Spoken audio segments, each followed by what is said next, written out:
Assalamualaikum warahmatullahi wabarakatuh. Halo sobat setia Fakta Kehidupan. Tidak lupa kami sampaikan salam sehat, salam sejahtera.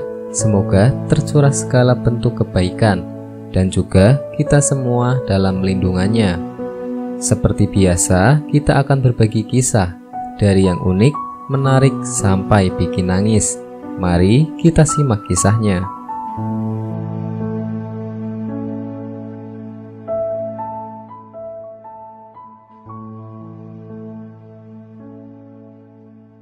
Kisah nyata.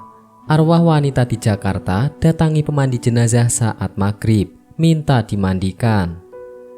Kisah horor kali ini datang dari seorang pemandi jenazah bernama Hikmah. Hikmah mengungkapkan jika ia pernah didatangi arwah wanita berusia 17 tahun dan minta dimandikan. Hikmah berkata, jika kisah horor ini terjadi pada tahun 2015.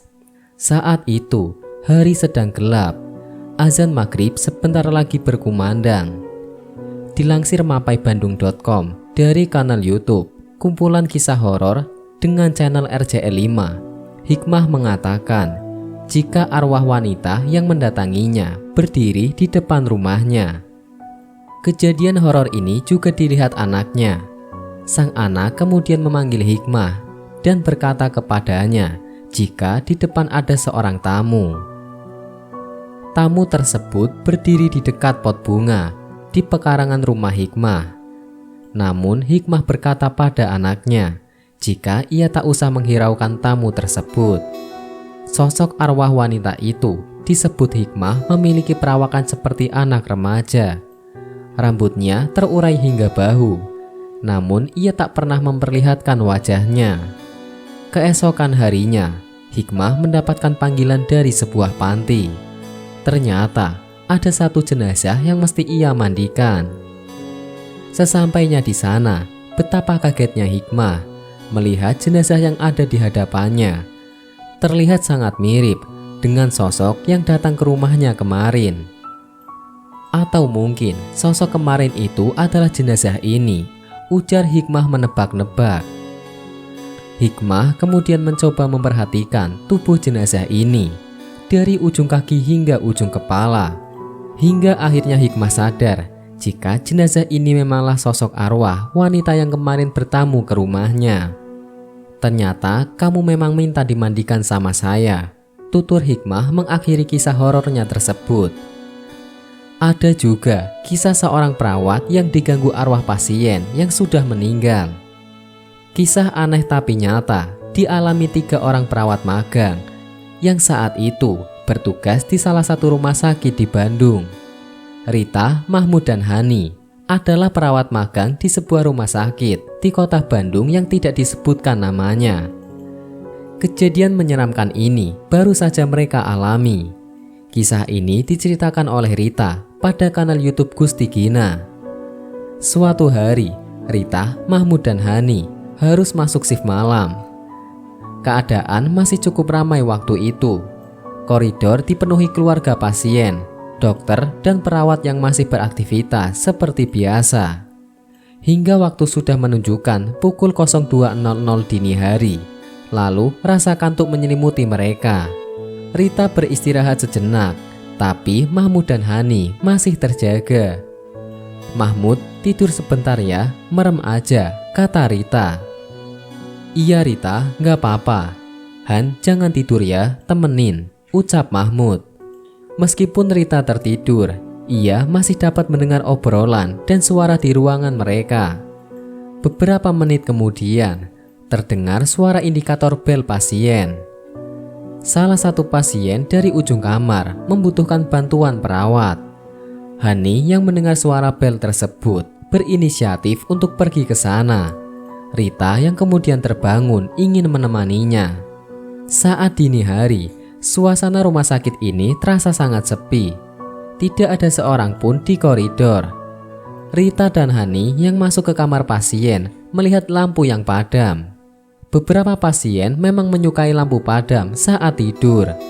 Di kamar ini ada beberapa ranjang untuk pasien dan satu toilet. Pintu toilet sedikit terbuka. Hani mengeceknya dan tidak ada orang di dalamnya.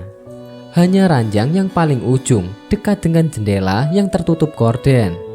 "Oh, yang itu pasiennya," kata Hani sambil menyalakan lampu.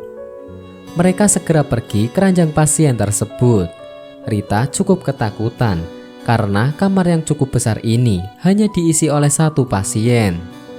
Rita dan Hani saat itu sudah siap untuk menyibak gorden dan menyapa pasien. Betapa terkejutnya mereka karena melihat ranjang pasien yang kosong.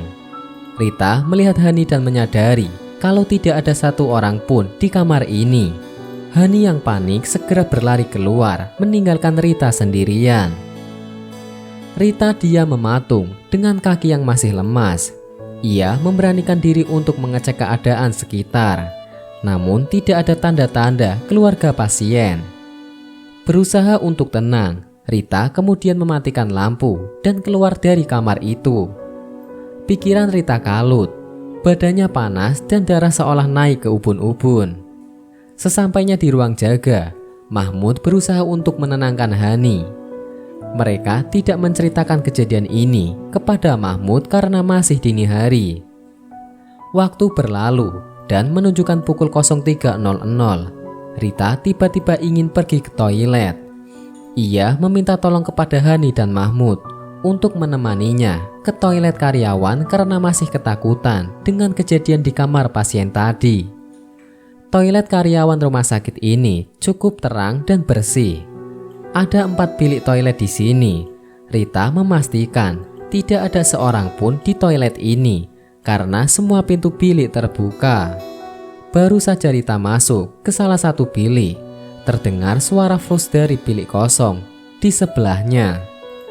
Merasa ada kejanggalan di toilet ini, Rita bergegas pergi, menarik Hani dan Mahmud ke ruang jaga. Singkat cerita, pagi pun tiba. Rita dan Hani bercerita kepada perawat seniornya tentang kamar pasien nomor 4. "Oh iya, awalnya di ruangan itu ada pasiennya, tapi udah meninggal 5 hari yang lalu," kata perawat sambil tersenyum. Mendengar jawaban perawat senior itu, Rita dan Hani hanya bisa saling bertatap dan ketakutan. Wallahu a'lam bishawab.